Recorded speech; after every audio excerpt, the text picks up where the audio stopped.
लड़का है या लड़की है तो उनकी विवाह की कामना पूर्ति के लिए सावन के माह में पड़ने वाले मंगलवार के दिन माँ मंगला गौरी व्रत का पूजन नियम किया जाता है, जो कि मात्र 21 बेलपत्र से आपको यह उपाय करना है। तो पूरी जानकारी आपको वीडियो के माध्यम से प्राप्त होगी। यदि पहली बार चैनल पर आप आए हैं या वीडियो पहली बार देख रहे हैं तो चैनल को सब्सक्राइब कर लीजिएगा और ऐसी उपयोगी एवं लाभप्रद जानकारी को और लोगों तक शेयर जरूर करिएगा, जिससे सभी लोग इस उपाय का वीडियो का लाभ प्राप्त कर सके। तो चलिए देर नहीं करते हैं, जान लेते हैं हम अपने उपाय को, जो कि विवाह की कामना पूर्ति के लिए मात्र वर्ष में केवल सावन के महीने में ही पड़ने वाले मंगलवार के दिन माँ मंगला गौरी का व्रत पूजन नियम किया जाता है। क्या करेंगे आप? स्क्रीन पर आपको बेलपत्र देख रही है, तो ऐसी ही किसी भी बड़े वृक्ष की बेलपत्र तोड़ करके आपको 21 बेलपत्र लानी है। बेलपत्र कहीं से टूटी फूटी खंडित नहीं होनी चाहिए और पीछे की उसकी डूट को निकाल करके आप 21 बेलपत्र ले लीजिएगा। 21 बेलपत्र लेकर के सावन महीने के मंगलवार के दिन शिव मंदिर में आप पूजन करेंगे। अब शिवालय में आप जब जाएंगे मंगलवार के दिन सावन के महीने में, तो शिवलिंग पर जल समर्पित करिए, पूजन अभिषेक जो आपसे बनता है पुष्प आदि समर्पित करिए।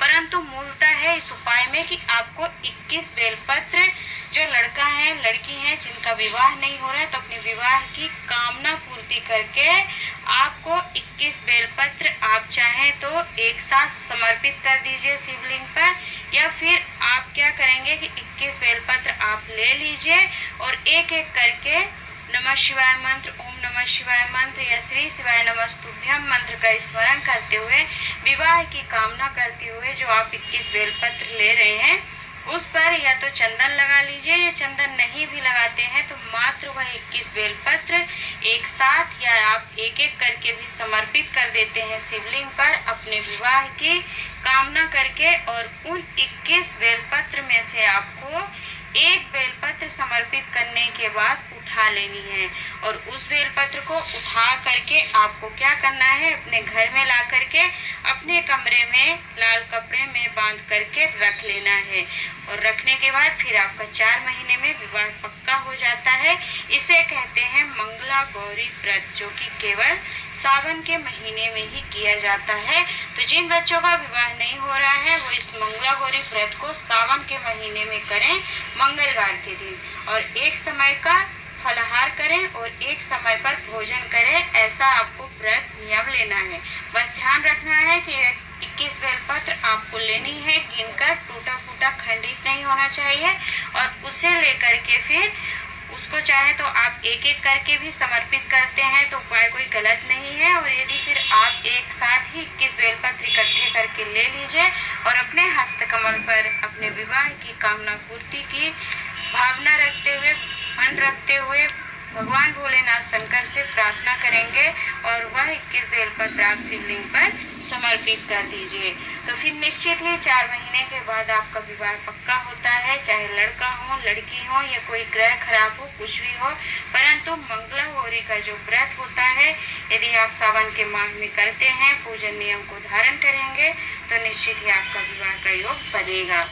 बस आपको ध्यान रखना है कि इसे मंगलवार के दिन ही करेंगे आप, और क्या करेंगे कि आप उस दिन व्रत रखेंगे। एक समय आप फलाहार कर लीजिए, अर्थात पूजन करने के बाद आप कुछ फल का खा लीजिए सुबह में, और शाम को आप भोजन कर सकते हैं। नमक ना लें तो श्रेष्ठ है।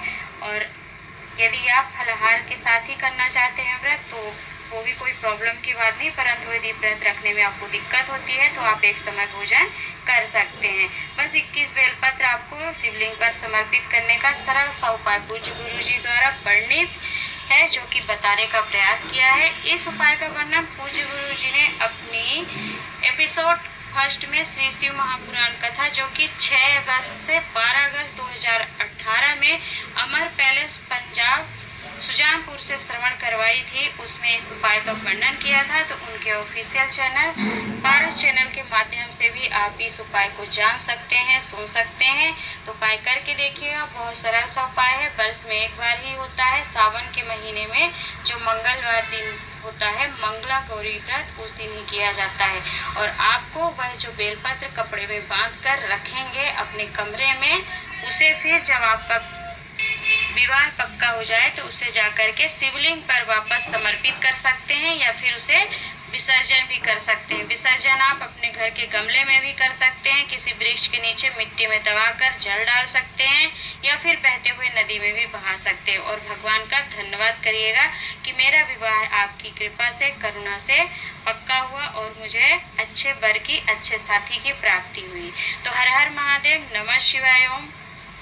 मिलते हैं अगले वीडियो में नए उपाय एवं नई जानकारी के साथ। तब तक के लिए खुश रहिए, प्रसन्न रहिए।